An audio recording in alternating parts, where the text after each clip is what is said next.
Welcome to The Source, where we combine the headlines with in-depth conversations with the newsmakers themselves.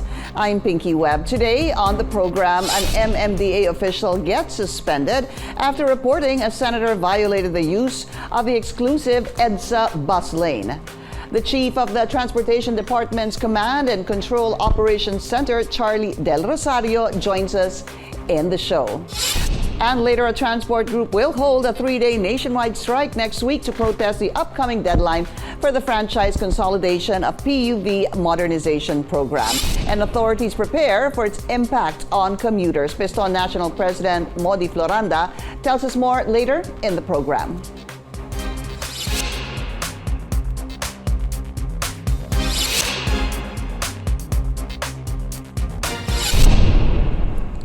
A Metropolitan Manila Development Authority official is now suspended after he allegedly wrongfully named Senator Bong Revilla as a violator of the EDSA busway rule. Amer Santos has the details.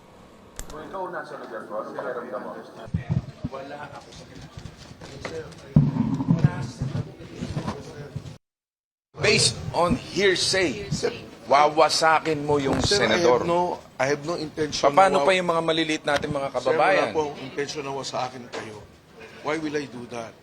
Bakit mo binanggit yung pangalan ko sir, sa media? Yun po, nakakaradyo Sana po bine-verify niyo muna. Like a scene from a movie, actor turned Senator Bong Revilla scolds MMDA official Bong Nebrija for allegedly naming him as a violator of the EDSA busway rule.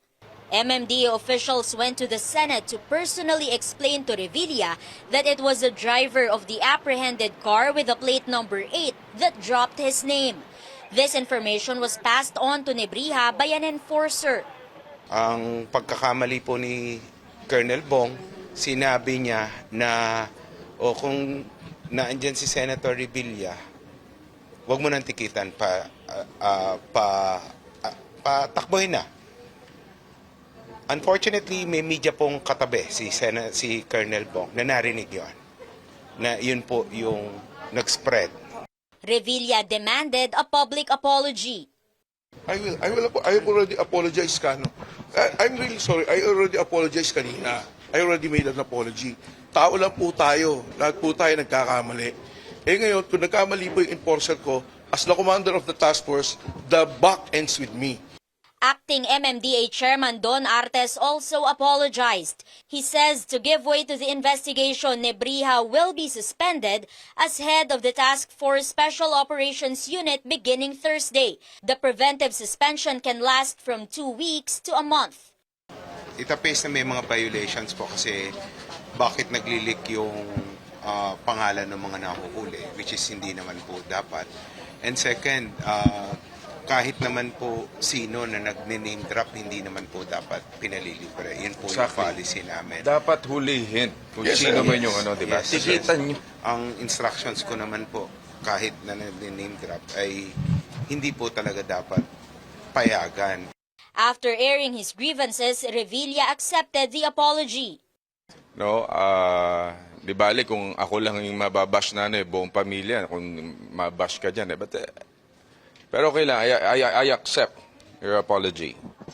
I'll leave it to you, Chairman, kung ano man yung maging desisyon mo kay Colonel Bong Nebrija. Sa akin lang, I hope you understand kung bakit naging ganito yung reaction ko. Dahil kung ikaw man yung lumagay sa lugar ko, you will do the same thing. Diba? Mapapaanak ng teteng ka talaga. Revilla says he will no longer move to recall the MMDA's budget in plenary, saying it's not the entire agency at fault. He says he only said this out of sheer frustration, this being the news that greeted him this morning. He says he has quote-unquote phobia about being wrongfully accused after being jailed and cleared for plunder. Nagdusa ako, 4 na taon, 6 na buwan sa kulungan, pero pinatawad ko na yung mga taong nagkasala sa akin. Yan pa kaya, napakasimple. Based on the Transportation Department's rules, those authorized to use the busway are buses allowed by the LTFRB, ambulances, fire trucks, and police vehicles that are on duty, and those used for the maintenance of the busway project. Exemptions also include the Philippine President, Vice President, Senate President, House Speaker, and Chief Justice to assist them in the performance of their duties. Amor Santos, CNN Philippines. And let's go straight to the source of the story. We have the chief of the DOTr Command and Control Operations Center, Charlie Del Rosario. Charlie, welcome to the source. Thank you so much for your time. Hi, good morning, Pinky. Yes, as already mentioned by your report, the exempted motor vehicle that could pass through the busway have already been identified. No? So we have the LTFRB authorized buses. This is covered by special permits. Of course, the on-duty ambulances, fire trucks, and Philippine National Police vehicles, and service vehicles performing their duties for the EDSA busway project. This includes, of course, the LTO, the LTFRB, the MMDA. We are performing our duties and responsibilities along the busway as enforcement arm of the DOTr and the MMDA. We also have there the construction vehicles to maintain the busway, the integrity of the busway, and that of the MRT. We should remember that the busway is located directly under the MRT. We have also security vehicles, janitorial vehicles, and of course the maintenance services within the busway. Included therein, as already mentioned, are the motor vehicles relative to the performance of their duty, the vehicles of the President of the Republic. We have the Vice President of the Republic, the Senate President, the Speaker of the House of Representatives, and the Chief Justice of the Supreme Court. Okay, Charlie, so basically, is this a reiteration of who is really supposed to, who are allowed to use the EDSA Yes. busway? Because if you look at the date of this, to Chairman Attorney Artes, this was dated November 14. Why was there a need to reiterate this? And nabigay ho ba itong ganitong directive to the MMDA in the past? Yes, we should remember that in the past we have the Interagency Council for Traffic, right? And we have been going on air. I was even guest with the CNN, and that we have been mentioning those that are exempted.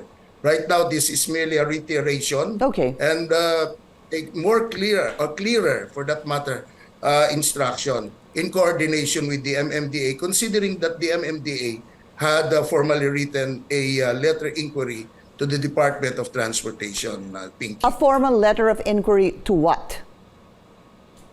On the matter that is exempted, who can pass through the EDSA busway. So they clarified Note that this, something because they weren't yes. very sure Sorry, about it, Pinky. Charlie. Kailangan sumulat sila para iklaro kung sino talaga ang pwede para maging malinaw. Basically, that's it. That's it. Okay. Yes, thank you, Pinky. Okay, so the reason I asked that, Charlie, is because kinailangan nilang alamin para malinaw because yun nga yung premise ko, because it wasn't clear in the past. And to follow up on that, no, Charlie, yung Presidente, Vice President, the top five, yung rule of succession, ika nga, President, Vice President, Senate President, Speaker of the House, and Chief Justice, silang lima ho ba were originally also allowed to use the EDSA bus lane, or is this an addition? No, they are already allowed. They have been previously identified, but this is the written document now. So there was a formal inquiry. So there is now a formal letter. So this settles everything. If the question would be, how about the other government vehicles? Then that would be another question, because it's now clear under this letter to the chairman of the MMDA. Marami pa po akong tanong, kasi dati po sinasabi red plates. Pinapayagan ho ba yung mga vehicles with red plates? And sino ho ba ang kailangan, o meron lang na red plate, sir? government vehicle uses the red plates, no? But you see, it's now clear na it should be in relation to their functions on the busway, and that on-duty ambulances, fire trucks, and Philippine National Police, as mentioned under number 2. Under number 3, service vehicles, these are government vehicles, like LTO, no, MMDA, that is performing duties and responsibilities within the busway. We enforce traffic laws, rules, and regulation along the busway. Kaya nga ang tanong sa amin, ba't wala dyan yung LTO, wala yung LTFRB, wala yung MMDA?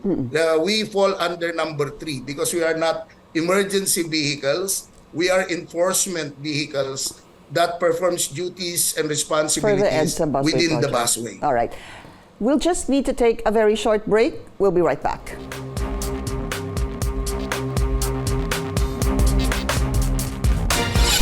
You're watching The Source on CNN Philippines. I'm Pinky Webb. Our source today is the Chief of the DOTr Command and Control Operations Center, Charlie Del Rosario. Sir Charlie, ulitin ko lang So ang pinapayagan lang doon, tanggalin na po natin yung mga ambulansya, fire truck, that's the obvious, tsaka yung mga bus. Ang dami ho kasing may red plate. So ang pinapayagan lang ho ba ay yung mga vehicles na may red plate na merong kailangang gawin or merong pong business dito sa EDSA busway? Tama ho ba ang aking intindi? Tama po, ma'am. Okay. So, for example, sir, kayo na po magbigay ng halimbawa. May isang dumaan na naka-red plate. Paano malalaman na pwede yon? Identified po yan. Like for example, MMDA, LTO, LTFRB. Tapos po pag merong emergency, like for example, may disaster, no? So ang DSWD, pwede rin dumaan dyan, pero dapat meron silang prior notice sa atin, sa DOTr, at sabi nilang they would now respond to an emergency due to disaster, and that the plate number of that particular motor vehicle will pass through the busway. So, pag pinayagan po yan ng DOTr, okay na po yan, identified po yung plate number. Pasensya na, Sir Charlie, parang mahirap ho ata yun. For one, how soon can they get a permit from the DOTr? For example, yung sinasabi niyo yung DSWD. Number 2, sir, how will the people on the street, yung pong nagmamando sa MMDA, kung nandun pa po sila, how do they know that this plate number is actually exempted? Meron po tayong communication with all other enforcement team na nasa busway po. Pag meron hong approval na, send lang ho namin yan, makikita na po nilang lahat. We have a very close coordination po with the all enforcement agencies within the DOTr po and that of the MMDA. Okay, so basically what you're saying is, pag pinayagan po si DSWD, nandun po yung enforcer, nakatutok din siya dun sa mga naka-red plate, pero nakasulat na DSWD, tapos titingnan po niya, ito ba yung pinayagan, for example, AAA 111, ganun po, AAA 1111. Pag nakita nila, this is the one, okay, go. Or pwede nilang siguro ipara, sir, no? Tapos i-check yung kanilang, I don't know, do you have a group, a Viber group that will actually list these plate numbers that are exempted for the meantime? Yes, there are exempted. Meron pong list yan. Actually, dun po sa letter yung letter po na pinapakita nyo kanina, addressed to MMDA, may annex po yan. Okay. Identified na mga plate numbers na po. All right. Okay. Anyway. That's the first. Sir, so yung line of succession, the 5 are obviously pinapayagan po sila. To be clear, sir, paano po yung ibang mga lawmakers, the other senators and the other congressmen? Well, yun lang po yung nasa listahan, ma'am. So we cannot, sa amin po, sa mga enforcers sa DOTr, including the sectoral agency, we just follow what is in the document po. We cannot add, we cannot subtract. Apo. So hindi sila kasama. Very clear. What if it's an emergency situation? Kunwari po yung ordinaryong mamamayan? Kailangan dumaan, kailangan po dalhin yung kanilang mahal sa buhay, sa ospital. Pwede ho ba yun? Pinky, those are some of the reasons ng mga na-apprehend natin along the bus carousel, and we don't allow that. The easiest thing to do is to give such reason, but we are not doctors to determine whether the reason is correct or wrong. If indeed it is an emergency, it should have been coordinated with the ambulance or with the hospital that could send the ambulance, for that matter. There should be, I don't know, sir, I guess some sort of leeway there because minsan talagang dadalhin mo yung inyong mahal sa buhay sa ospital kasi baka mas madaling ikaw na excuse me, sir, ang magdala kaysa maghintay pa po ng ambulance. But I get your point, sir.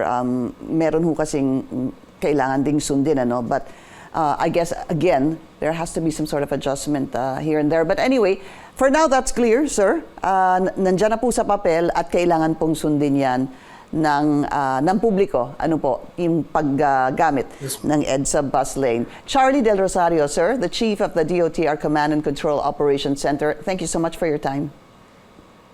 Thank you so much for the time of the station. Thank you, sir. Pinky. Opo. Coming up, Transport Group Piston plans to stage another strike next week as a deadline for franchise consolidation of jeepneys loom. We'll speak to Piston National President Modi Floranda when we return.